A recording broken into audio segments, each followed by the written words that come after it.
Hi friends, అందరూ ఎలా ఉన్నారు? నేనైతే బాగున్నాను. నా ఛానల్ స్టార్ట్ చేసి 1 ఇయర్ అయిన సందర్భంగా మీ అందరికీ ధన్యవాదాలు చెప్తున్నాను. ముందు కూడా ఇలానే ఆదరిస్తారని అనుకుంటున్నాను. Thanks for watching.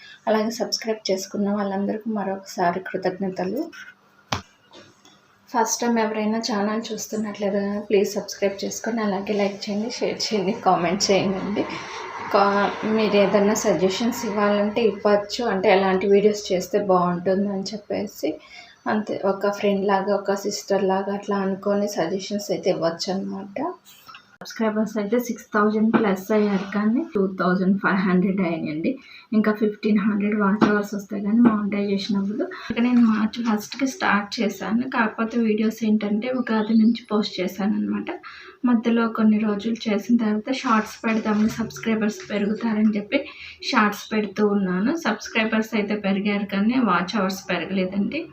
Watch hours పెరగాలంటే లాంగ్ వీడియోస్ పెట్టాలి కదా, అందుకని లాంగ్ వీడియోస్ పెట్టడానికి ట్రై చేస్తున్నాను.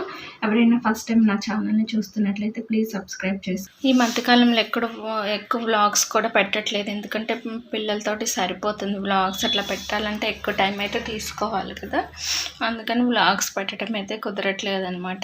కొంతమంది ఏమనుకుంటారంటే చక్కగా నీట్గా రెడీ అయ్యి చేస్తేనే వీడియోస్కి వ్యూస్ వస్తాయి అట్లా అనుకుంటూ ఉంటారు. అదేం లేదండి. మనం ఏది చెప్పినా కానీ ఆ చెప్పే దాంట్లో నిజం ఉంటే కనుక ఎవరైనా లైక్ చేస్తారు.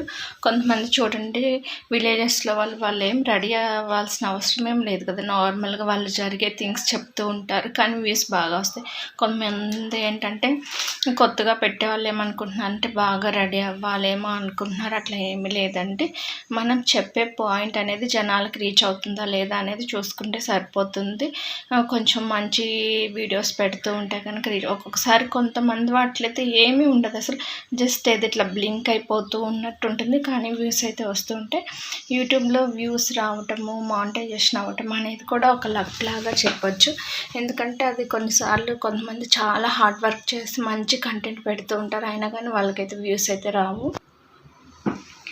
నేను కొన్నిసార్లు టెంపుల్స్ దగ్గరికి వెళ్ళినప్పుడు దాని హిస్టరీ అదంతా చూసి ఆ టెంపుల్ గురించి ఇట్లా హిస్టరీ అని చెప్పి అలా చేసిన వీడియోస్ కూడా ఉన్నాయి, కానీ అట్లాంటి వాటికైతే వ్యూస్ అయితే చాలా తక్కువ ఉన్నాయి. కొన్ని ఎంటర్టైన్మెంట్ కామెడీ పెట్టినప్పుడు వ్యూస్ అయితే బాగా వస్తున్నాయి అనమాట. అదే ఒక్కొక్కసారి ఒక్కొక్కలాగా వస్తుందండి. యూట్యూబ్ అల్గారిథం అనేది ఎలా పనిచేస్తుంది అనేది మనకైతే తెలియదు అనమాట.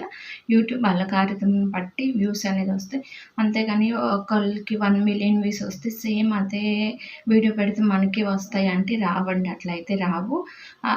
1 మిలియన్ వ్యూస్ వచ్చిన వీడియో మనం పెడితే ఒక్కోసారి 100 వ్యూస్తో ఆగిపోవచ్చు, లేకపోతే 10 వ్యూస్తోనే ఆగిపోవచ్చు, అంతేగాని వాళ్ళకి వచ్చాయని మనకి రావాలని అయితే ఏమీ లేదు. ఒక్కొక్కసారి లక్ బాగుంటే అదే 1 మిలియన్ వ్యూస్ వచ్చిన వీడియో మనం అట్లాంటిది పెడితే మనకి 2 మిలియన్స్ వ్యూస్ రావచ్చు. అంటే సేమ్ అనేది కాపీ చేయకుండా దాన్ని కొంచెం మనం ఇంప్లిమెంట్ చేసుకోవచ్చు అనమాట. సేమ్ వాళ్ళు ఏది పెట్టారో అదే కాకుండా దానికి మన వే ఆఫ్లో ఎలా పెడతాము అనేది అట్లా పెట్టుకోవచ్చు. సేమ్ యాస్టీస్గా అక్కడ ఎట్లా ఉందో అదే మనం డౌన్లోడ్ చేసి పెడితే అది కాపీ రైట్ కింద వస్తుంది అనమాట, రీయూజ్డ్ కంటెంట్ లాగా వస్తుంది. మన ఓన్ ఐడియాస్ దానికి యాడ్ చేసి పెట్టుకుంటే ఎలాంటి ప్రాబ్లం లేదనమాట. అది కాక ఒక 4-5 డేస్ నుంచి వ్యూస్ అయితే రావట్లేదు, ఏదో యూట్యూబ్ సైడ్ ఇష్యూ ఉందని వస్తుంది, చూడాలి. వ్యూస్ అయితే చాలా అంటే చాలా తగ్గిపోయాయి. అసలు 1 అవర్కి వచ్చేసి ఒక్కోసారి అయితే 50-30 అట్లానే వస్తున్నాయి. మనకి వైటీ స్టూడియోలో చూసుకున్నట్లయితే ఎంత మంచి షార్ట్స్ పెట్టినా కానీ అంతకుముందు అయితే బాగా వచ్చిన షార్ట్స్కి 3K వ్యూస్ వచ్చిన దానికి ఇప్పుడు 10-20 అలా వస్తుంది. అలా అని చెప్పేసి ఎవ్వరూ డిసప్పాయింట్ అవ్వద్దు. వ్యూస్ రావట్లేదని ఒక్కొక్కసారి మనం పెట్టుకొని మానేస్తూ ఉంటాం. మనకి 100 వ్యూస్ వచ్చినాయి ఇలానే వదిలేస్తాం, కానీ 1 మంత్ 2 మంత్స్ తర్వాత అదే 100 వ్యూస్ వచ్చిన వీడియోకి చాలా వ్యూస్ రావచ్చు. అట్లా అని వెంటనే డిలీట్ చేసుకోవాల్సిన అవసరం లేదు.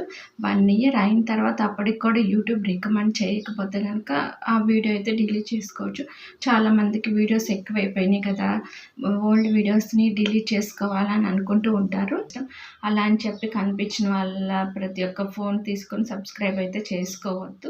ఎందుకంటే మనం సబ్స్క్రైబ్ చేసుకున్నప్పుడు యూట్యూబ్ అనేది వాళ్ళకి మన వీడియోస్ని రికమెండ్ చేస్తూ ఉంటుంది. అలా రికమెండ్ చేసినప్పుడు నోటిఫికేషన్ వెళ్తుంది కదా, వాళ్ళ నోటిఫికేషన్ వెళ్ళినప్పుడు వీడియోస్ చూడకుండా స్కిప్ చేస్తూ ఉన్నారనుకోండి, కొన్ని రోజులకి యూట్యూబ్ ఏం చేస్తుంది అంటే వాళ్ళకి రికమెండ్ చేయదు. అంటే అప్పుడు ఏమనుకుంటుంది, వీళ్ళెటు చూడట్లేదు కాబట్టి రికమెండ్ చేయకూడదని. అలా అలా మన సబ్స్క్రైబర్స్ కౌంట్ కూడా తగ్గుతూ ఉంటుంది. ఆటోమేటిక్‌గా డిలీట్ అయిపోతూ ఉంటారు కదా! మన దాంట్లో సబ్స్క్రైబర్స్ కౌంట్ ఒక్కొక్కసారి తగ్గుతూ ఉంటుంది కదా! ఎందుకు అనుకుంటాం కదా! ఇలా కొన్ని రోజుల వరకు మనం ఏదన్నా ఒక వ్యక్తి దాంట్లో సబ్స్క్రైబ్ చేసుకున్నాం. వాళ్ళొక 10 డేస్ చూసారు. ఒక 1 మంత్, 2 మంత్ అయినా ఇంకా చూడట్లేదనుకోండి, అది ఆటోమేటిక్‌గా డిలీట్ అయిపోతూ ఉంటుంది ఆ సబ్స్క్రిప్షన్ అనేది. ఎందుకంటే వాళ్ళకి యూట్యూబ్ అనేది వీడియో రికమెండ్ చేయదు కాబట్టి మన వీడియోస్ వాళ్ళకి రావు, వాళ్ళు చూడరు. ఆటోమేటిక్గా అదైతే పోతుందనమాట. మనకు ఒక్కోసారి సబ్స్క్రైబర్స్ కౌంట్ అయితే బాగా తగ్గిపోతూ ఉంటుంది కదా! నాకైతే అట్లా కొన్నిసార్లు అయితే జరిగిందనమాట. అందుకని చెప్పి ఫస్ట్‌లో అయితే నేను అలా చేసేదాన్ని. తర్వాత ఇంకా అలా అయితే చేయటం మానేస్తాను. ఎందుకు యూజ్ అయితే ఏం లేదు. అప్పుడైతే మనకి కౌంట్ అయితే వస్తుంది, కానీ తర్వాత ఏమీ యూజ్ ఉండదు. అందుకని చెప్పి మొత్తం అయితే అట్లా అయితే ఏం చేయట్లేదు. ఎవరు కనిపించినా చేసుకున్నా అని చెప్పట్లేదు. ఎందుకంటే చేసుకున్నాక చూస్తే బాగానే ఉంటుంది. మనకు తెలిసిన వాళ్ళైతే మాత్రం కంపల్సరీ చూడరు మన వీడియోస్, అదైతే 100% కరెక్ట్. వేరే వాళ్ళ వీడియోస్ అయితే చూడటానికి ఇష్టపడతారు, కానీ రోజు మన చుట్టూని తిరుగుతూ ఉంటారు కదా, ఏముందులు వీళ్ళు చెప్పేది అనుకుంటారు, రోజు చూస్తూనే ఉన్నాం కదా వీళ్ళని అన్న వేలో ఉంటారు తప్ప వీడియోస్ అయితే ఎవ్వరు చూడరు. మన రిలేటివ్స్ కానీ మన ఫ్రెండ్స్ కానీ ఎప్పుడు వాళ్ళకి చెప్పొద్దు చూడండి అని, ఎందుకంటే వాళ్ళు చూడరు.